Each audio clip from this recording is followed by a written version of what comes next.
I never thought the night I'd worked 30 years to celebrate would be the night I'd lose everything I believed about my own son. But standing in that ballroom, surrounded by 200 people who had watched me build something from nothing, I heard words that changed me forever. And while my son stood there in silence, I was already deciding how I would make sure none of them walked away from what they had done. My name is Robert Callahan. I am 63 years old. I buried my wife 11 years ago, 2 weeks before our 25th wedding anniversary. Her name was Patricia, and she was the kind of woman who could walk into a room full of strangers and leave with a room full of friends. When she died of an aggressive cancer that gave us only 4 months of warning, I made her a promise at her bedside. I told her I would finish what we started. I would take care of our son. I would build something he could be proud of. I kept that promise.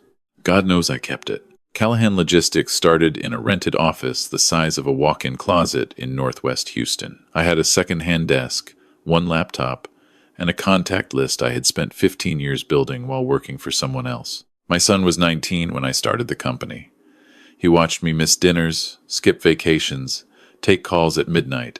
He never complained. Back then, he understood what sacrifice looked like. Back then, he still looked at me like I was someone worth respecting. By the time my son turned 30, Callahan Logistics had contracts with 4 regional hospital networks, 2 major grocery distributors, and a government supply chain account that alone brought in over $1 million a year. We had 41 employees. We had a real office with real furniture. We had built something his mother would have been proud of. I brought my son into the company when he was 27. He had a business degree from the University of Houston and more energy than I had at any age. I was proud of him every single day. I gave him the title of Operations Director, a salary that was generous by any standard, and full access to every account, every vendor relationship, every contract I had ever signed. I trusted him the way you only trust someone you raised with your own hands. Then he met her. Her name was Nicole.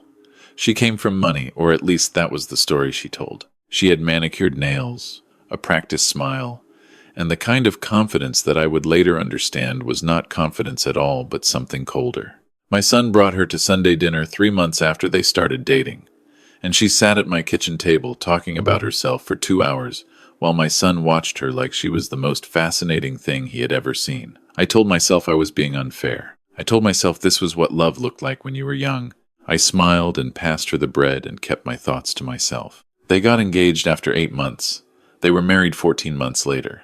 I paid for the rehearsal dinner, the honeymoon in Italy, and the down payment on their house in the Memorial area, $420,000, which I gave as a gift, no strings, no expectations, because that is what you do. That is what Patricia would have done. For the first year of their marriage, things were manageable. Nicole had opinions about the company, about how decisions should be made, about which employees were worth keeping, about how I dressed when I attended client meetings. I let most of it go. She was not my employee. She was my son's wife. There is a difference, and I respected that difference.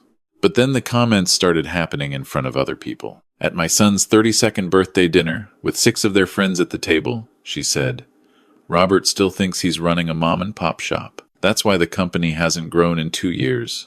She said it lightly, like it was a joke, and everyone laughed, and my son laughed, and I sat there with my fork halfway to my mouth and said nothing. 3 weeks later, at a client lunch she attended without being invited, she interrupted me in the middle of a pitch to say, "What Robert means is," and then said exactly what I had been saying, just in different words, as if the original version had been somehow insufficient. The client looked at me. I looked at the table. My son, who was seated to my left, did not say a word. I told myself these were isolated moments. I told myself that every family has friction. I told myself the business was doing well, my son was happy, and Patricia would want me to find patience. What I did not know was that while I was finding patience, Nicole was finding access. The 30-year anniversary gala for Callahan Logistics was my son's idea. He planned it for months. We rented the grand ballroom at the Houstonian Hotel, 200 guests, a full dinner service, a live band. We invited every major client, every long-term vendor, every employee who had been with us more than 5 years. I had a custom display made of the company's history, photographs from the early days, letters from clients. It cost $48,000 to put the event together. I wrote the check myself. The evening started beautifully. I stood at the entrance and shook hands for an hour straight. People told me what the company had meant to their careers. A woman named Dorothy, who had been our billing manager for 12 years, told me she had put 2 children through college on the salary I had given her. I almost cried. I am not too proud to admit that. Dinner was served. My son gave a speech first. He was charming and funny and generous with his praise, and for a few minutes, I remembered the boy he used to be, the one who would sit in my office on Saturday mornings, eating cereal and watching me work, asking questions about invoices and delivery schedules like they were the most interesting things in the world. I stood up to give my own remarks, feeling the fullest I had felt since the night Patricia died. I was 4 minutes into my speech when it happened. I was telling the story of our first government contract, the phone call I had taken standing in a parking lot because our office phone line had been disconnected that week over a billing dispute. People were laughing. The room was warm. And then Nicole, seated at the head table, spoke loudly enough for the first 3 rows to hear her clearly. "Could we move this along, Robert? Some of us have been listening to this story for years." The laughter stopped. I stopped. 200 people looked at me. I turned to look at her. She was not looking at me. She was examining her fingernails with the focused attention of someone who had already moved on from what she had just said. My son was seated directly beside her. He looked at the table. 200 people were watching me, and my son said nothing. I finished my speech in 3 sentences. I thanked our guests. I sat down. The band started playing, and people began talking again, and I sat in that chair and felt something shift inside me, not breaking, not collapsing, but changing, the way metal changes when you heat it past a certain point. I did not cry. I did not make a scene. I excused myself from the table, walked to the men's room, stood at the sink for 4 minutes, and looked at the face of a man who had given 30 years of his life to build something for a son who could not be bothered to defend him in front of 200 people. I drove home alone that night. My son did not call. Not that night, not the next morning. The call I did receive, 3 days later, came from my accountant. His name was Frank Aldridge, and he had been doing my personal and business taxes for 19 years. He was not an alarmist. He was the kind of man who double-checked everything twice before he said a word about it. When he called me on a Tuesday afternoon and asked if I could come into his office the following morning, I knew it was not routine. I sat across from Frank's desk the next day and watched him lay out 11 months of bank records across the surface between us. He had highlighted entries in yellow. There were a lot of yellow highlights. "Robert," he said, "I need you to tell me whether you authorized any of these transfers." I leaned forward and looked at the numbers. My eyes went to the dates first, then the amounts, then the destination account references. 11 months of transfers, each one between $8,000 and $40,000. All of them originating from the company's secondary operating account, the one my son had primary access to as operations director. The total came to $267,000. I sat very still for a long time. "No," I said. "I authorized none of these." Frank nodded slowly. "I didn't think so. The signature authorizations on file for these transfers, I had a document examiner look at 3 of them. They don't match your signature, Robert. Not even close." I drove home. I sat in Patricia's chair, the reading chair she kept by the living room window, the one I had never moved and never let anyone else sit in, and I stayed there until it was dark outside. I thought about the phone call I could make. I thought about what my son might say if I confronted him directly. I thought about the 11 years I had been alone in this house, making decisions by myself, writing checks by myself, building something by myself, and believing that it was all going somewhere meaningful. Then I stopped thinking about what I had already lost and started thinking about what I was going to do. I called my attorney the next morning. Her name was Susan Hargrove, and she had handled my business contracts for 8 years. I told her everything. She was quiet for a long time, and then she said, "Robert, what you're describing is wire fraud. This isn't a civil matter. This is federal." "I know," I said. "Do you want me to contact law enforcement?" I looked out the window at the oak tree in my front yard, the one Patricia had planted the spring before she got sick, when she said she wanted to do something that would outlast both of us. It was taller than the roofline now. "Yes," I said, "but I want to know everything before anyone makes a move.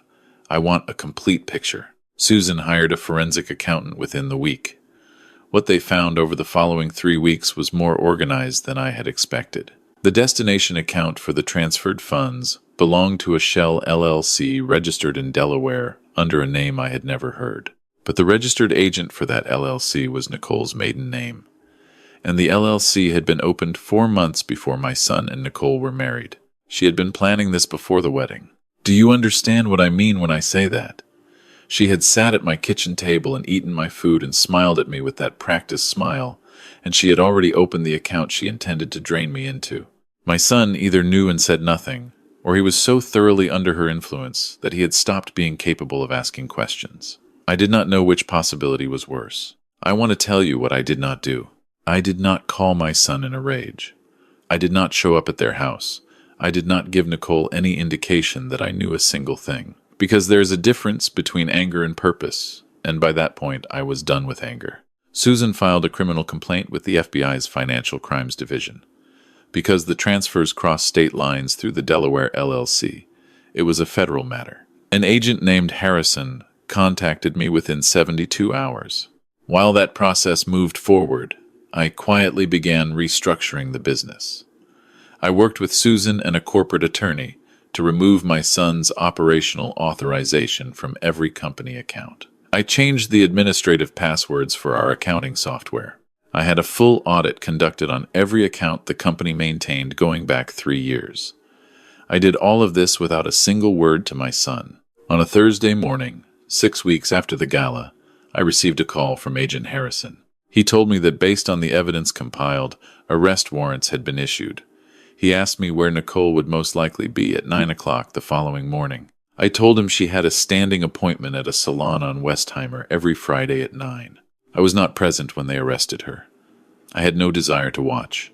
What I know is that she was taken into custody at 9:14 that Friday morning, and that by noon, the story had reached enough people in our circle that my son was calling me before I had even decided whether I would answer. I let it ring the first time. I answered the second call. "Dad," he said. His voice was a sound I had not heard from him in a long time, stripped of the performance, the careful tone he had been using with me for 2 years. He just sounded like my son. "Dad, what's happening? They took Nicole. There are federal agents." I need you to tell me what's happening." "I know," I said. "I know what's happening. You need to get yourself a lawyer, and then you need to decide how much you actually knew, because that answer is going to matter enormously in the next few weeks." Silence. A long silence. "Dad, I'm not going to have this conversation on the phone, and I'm not going to have it today. You get yourself a lawyer. You figure out what you know, and then you call me when you're ready to have an honest conversation, not before." I hung up. I want to be clear about something. My son was not charged. The investigation determined that the account structures in the Shell LLC were set up with a level of deliberate concealment that made it unlikely he had full knowledge. That finding did not erase what happened at the gala. It did not erase 11 months of silence while money was taken from me. But it changed the shape of what came next. There is a moment in every long story where the noise stops and you can hear what you actually think. Mine came on a Saturday morning about 3 weeks after the arrest. I was sitting on my back porch with coffee, watching a pair of mockingbirds argue over something in the live oak by the fence, and I realized that for the first time in almost 2 years, I felt like myself again. Not happy exactly, but settled.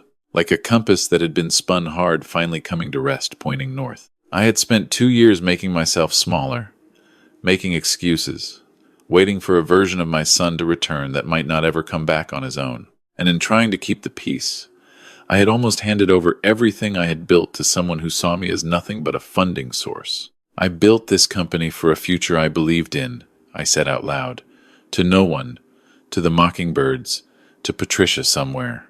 The moment I started accepting less than respect in return for that, I was building my own trap. I wasn't going to do it for one more day. I want you to sit with that for a moment, because I think a lot of us have been in some version of that trap, not necessarily with money, not necessarily with a business, but with our dignity, with the quiet agreements we make to stay small so someone else can feel large. I made that agreement for 2 years, and the cost of it was not just $267,000. The cost was 2 years of walking into my own office feeling like a guest. Nicole was convicted on 4 counts of wire fraud 14 months later. She received 30 months in federal prison and was ordered to make full restitution. The money, the full $267,000, was recovered through the LLC assets and a civil judgment against her personal accounts. My son and I did eventually have that honest conversation. It took 4 months, 2 separate sessions with a family therapist, and more difficult silences than I can count. What came out of it was not the relationship we had before Nicole arrived. I do not think that version of us is available anymore. But something real started to grow in its place.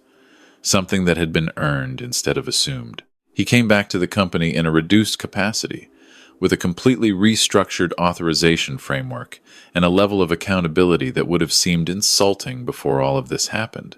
He accepted it without argument. I took that as a sign. There is one more thing I want to tell you. Her name is Catherine. She is 59 years old, a retired school principal from Katy who raises Labrador retrievers as a hobby and laughs at her own jokes before she finishes telling them. I met her at a charity auction 11 months after the arrest. She bid on the same item I was bidding on a weekend at a ranch in the hill country, and we ended up in a good-natured argument about it for 20 minutes before deciding we should just go together. I am not a man who says things like, "I didn't think I would feel this way again," but I did not think I would feel this way again. Patricia will always be the great love of my life, and Catherine has never asked me to pretend otherwise. That matters more to me than I can properly explain. I tell you this story not because I want your sympathy. A man who built a successful company over 30 years, who has his health and his integrity, and a woman who laughs like Catherine laughs, that man does not need sympathy. I tell you this story because I think there are people watching right now who are accepting treatment they should not be accepting, who are funding their own diminishment because they are afraid that if they stop, they will lose something they love. Let me tell you what I learned. Sometimes the thing you are so afraid to lose has already been quietly replaced by something that only looks like it. The real thing, the relationship, the loyalty, the respect that was already gone. What you are protecting is the ghost of it. The moment I stopped protecting that ghost, I got myself back. And that turned out to be enough. More than enough. If this story reminded you of something you have been carrying, I want to hear about it in the comments. What would you have done in my position? Would you have confronted them sooner? Would you have handled the conversation with your son differently? Tell me below. And if you know someone who needs to hear a story like this today, share it with them. Sometimes the most important thing another person can do for you is show you that the door you are afraid to walk through leads somewhere better. Thank you for being here. I will see you in the next one.